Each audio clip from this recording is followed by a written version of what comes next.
구독, 알림 설정까지 부탁드립니다. 오늘도 우리 사는 이야기 찾아주셔서 감사합니다. 사연자분이 보내주신 이야기 시작해볼게요. 안녕하세요. 저는 32살의 여성입니다. 전 대학 졸업반이었던 해에 미국으로 여학연수를 가서 남자친구를 만났습니다. 우연히 레스토랑에서 만나 사귀게 되었는데요. 두 사람 다 호감을 느꼈답니다. 명문대를 졸업한 훈남으로 대기업 공채로 취업도 해서 한국에 돌아온 다음 저희는 만남을 이어갔습니다. 저에게 어찌나 지극정성인지 대학 동창들이 부러워할 지경이었어요. 전 살다 보니 이런 행운도 오는구나 싶어 남친에게 정성을 다했죠. 남자친구는 평소에도 정말 잘해주었지만 제 생일에는 호텔에서 케이크를 주문해서 주었고 백화점에 가서 골라보라고 하면서 원하는 제품은 뭐든 다 사주었습니다. 남친이 절 대하는 건 마치 공주를 대하는 듯해서 더욱 황홀하더군요. 마치 제가 드라마 속 여주인공이 된 듯한 기분이었으니까요. 그런데 하루는 남친이 저를 집에 데려다주는 모습을 보고 아버지가 엄청나게 반대를 하시는 겁니다. 인상이 안 좋고 싹이 노랗다는 둥. 전 한 번도 그런 생각을 해본 적도 없었는데 아버지의 반대를 이해할 수가 없었어요. 남친의 인상이 호감형이었는데 한 사람을 두고 어떻게 이렇게 다른 생각을 할 수 있는지 궁금할 지경이었어요. 아버지와는 반대로 친구들은 다 저를 너무 부러워하며 남친의 친구들 좀 소개시켜달라고 하고 제 남자친구와 자주 만나고 싶어 했습니다. 이렇게 확연히 갈리는 평가에 저는 그저 세대 차이라고 생각하고 싶었습니다. 아버지 입장에서는 딸의 남자친구가 아무리 괜찮아도 그리 보일 수 있겠구나 하고 말았어요. 그리고 남편의 집에도 가볍게 인사를 드리러 갔었는데 시댁에서는 저를 굉장히 반기는 눈치였습니다. 딸처럼 잘 지내보고 싶다고 하시면서 잘해주셔서 저도 기분이 좋았어요. 사실 저는 중학교 때 엄마가 돌아가셨습니다.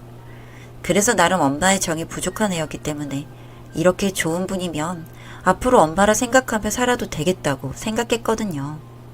그렇게 양가의 반응도 달랐기 때문에 참 저도 별거 아니다 싶다가도 고민스럽기도 하더군요. 저는 엄마가 돌아가시면서 아버지와의 관계가 좀 남달랐기 때문에 아버지가 하는 말이 완벽히 깨끗하게 흘려들어지지는 않더라고요.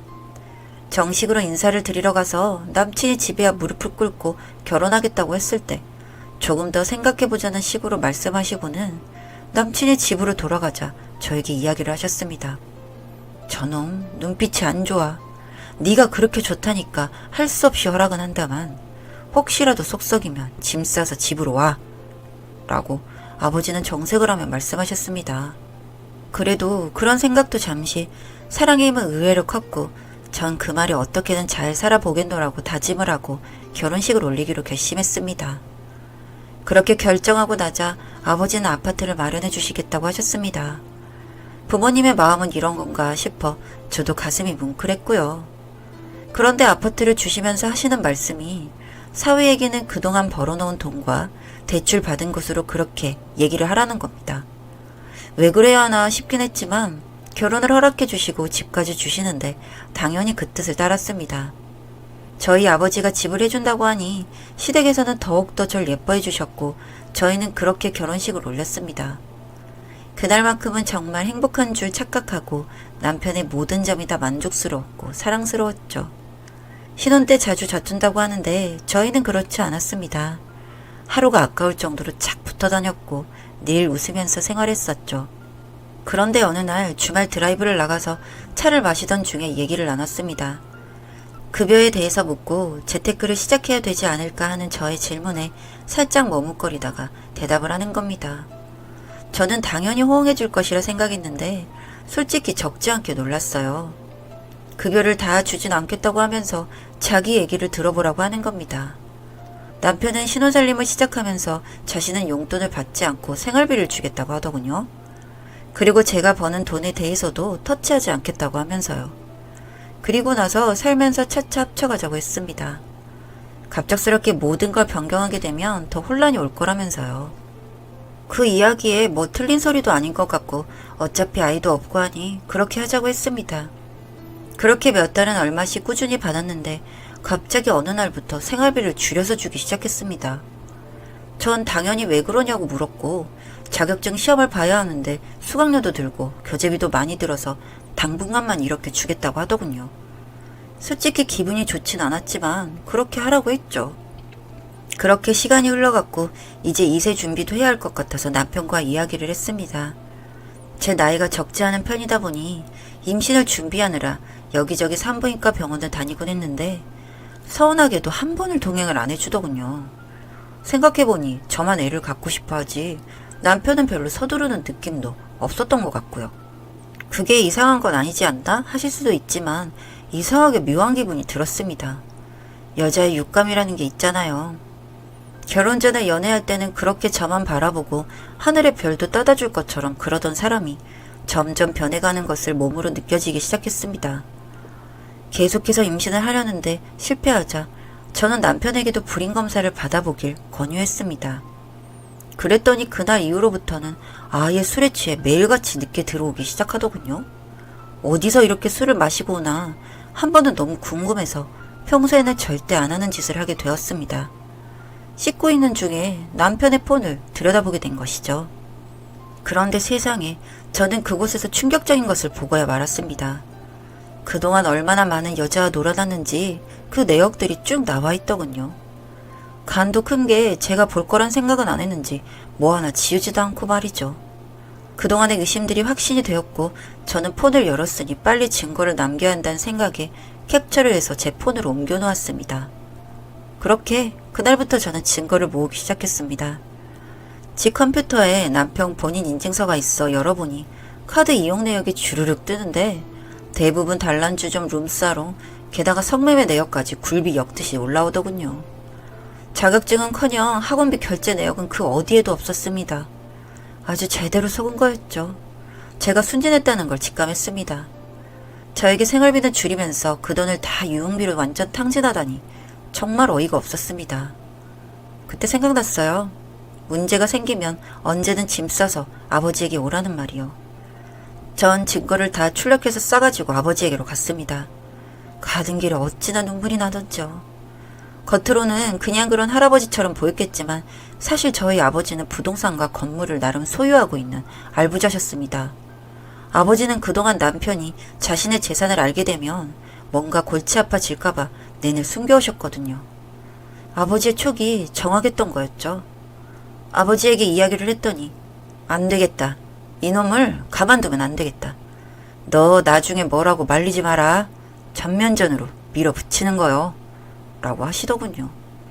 전 혹시나 아버지가 남편을 패는 게 아닐까 걱정되었지만 그건 아니라고 걱정 말라고 당부를 하셨어요. 저도 그냥 화가 나서 다 뒤집어버리고 싶었지만 아버지가 모든 악역을 맡을 테니 저더러 가만히 기다리라고 하시더군요. 너무 화가 나 보여서 아버지가 남편을 죽일 수도 있지 않을까 싶어 겁이 날 정도였습니다. 제대로 알아보니 남편은 양다리도 아닌 문어다리에 확실한 어장관리 능력은 가히 독보적이었습니다. 회식 때 여직원을 성추행해서 징계위원회까지 올라간 기록도 찾았죠.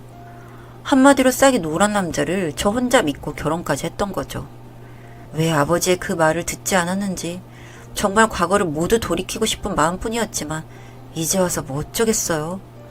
그나마 혼인신고를 하지 않았다는 걸 조상신이 도왔구나 했습니다. 그리고 전 마음 먹고 남편의 뒤를 미행했습니다. 퇴근 후에 오피스텔에서 성땡매하는 곳으로 향하더라고요. 눈물이 흘러내렸지만 감정에 취할 때가 아니란 생각에 마음을 가다듬었습니다. 몇 번째 방으로 들어가는지까지 확인했는데 차마 들어갈 용기가 나지 않았던 그때였어요. 아버지가 사람을 사서 보낸 것. 떡대 좋은 남자들 두어 명이 문을 부시더니 안으로 들어갔어요. 아니나 다를까 남편과 여자가 뒤엉켜 있더라고요. 그 남자들은 여자는 나가라고 하고 남편만 옷 입고 따라오라고 하더군요. 전 한참을 떨어져서 가다가 아버지 전화를 받고 약속 장소로 갔습니다. 남편은 헐벗고 의자에 앉아 손을 묶인 채로 있더군요. 그 몰골이 너무 추해서 끔찍한 지경이었죠. 그래도 입은 살아가지고 진짜 너무하시는 거 아닙니까? 이거 엄연한 폭행의 살인미수예요. 고래고래 소리를 지르면서 장인인 저희 아버지께 따지고 있더군요. 그러자 아버지는 제가 출력한 자료와 인화한 사진을 남편 코앞에 갖다 대고 소리쳤습니다. 사람이 사람도 주세야 대접을 받지. 그래가지고 어디 살아가겠나? 이제부터 넌 빈몸으로 한번 나가야 되겠다. 니들 사는 아파트 내가 모아서 사준 기다. 대출? 10원 한 장 없었어. 애초부터. 상간녀 위자료 청구 소송으로 한 붙자. 내가 서초동 법원역 건물 사들인 게 지금 600억이다. 돈이 아쉬워서 그런 줄 알지? 아니, 너 같은 쓰레기는 끝나야 돼. 그제서야 남편은 벗다시피 한 몸으로 고개를 조아리며 빌더군요. 돈 이야기를 들어서였을까요? 아니면 소송으로 한번 해보자 해서였을까요? 정말 그 꼴을 보는데 참 흉하고 내가 왜 저런 인간들 좋다고 결혼까지 했는지 발등을 찍고 싶은 심정이었습니다. 장인어른, 한 번만 용서해 주십시오. 제가 갑자기 미쳤나 봅니다. 누가 네 장인이야? 난 너하고 인연 끊었어. 우리 딸 그대 접으라고도 살아서 걸어나갈 줄 알았냐? 아, 장인어른, 아버님, 이건 아니죠. 한땐 저도 사이였지 않습니까?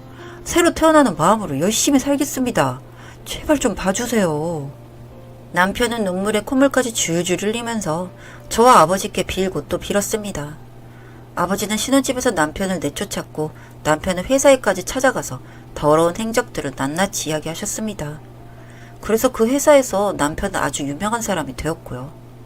어차피 혼인신고도 하지 않았으니 이런저런 더러운 꼴 계속 보느니 빨리 끝내버리는 게 낫겠다고 하셔서 그렇게 다 해결해버리시고는 저보고 제가 하고 싶은 일 하며 살아가라고 하시더군요. 저도 아버지 말씀에 따르기로 했고요. 이제와 후회가 되는 건 어른들이 보는 눈이 정확한데 그것도 사랑하는 딸의 남자를 보는 아버지의 눈은 정확했을 텐데 제가 그걸 무시했다는 겁니다. 그래서 결국 저도 아버지도 상처를 받게 되었으니까요. 저와 아버지는 전처럼 그렇게 지내고 있습니다. 다만 달라진 게 있다면 아버지의 건물에서 제 사업을 시작하게 되었던 거죠. 해외에서 모피를 수입해 저만의 디자인으로 만드는 일을 하고 있는데 점점 사업을 키워가는 게 제 목표입니다. 이렇게 제가 좋아하는 일을 하니 그것만으로도 행복하다는 생각이 드네요. 사람에게 배신당한 아픔은 있고 이젠 저와 아버지만을 위해 남은 여생을 살아가려고 합니다. 긴 글 읽어주셔서 감사합니다. 사연은 여기까지였고요. 우리 사는 이야기 시청해주셔서 감사합니다.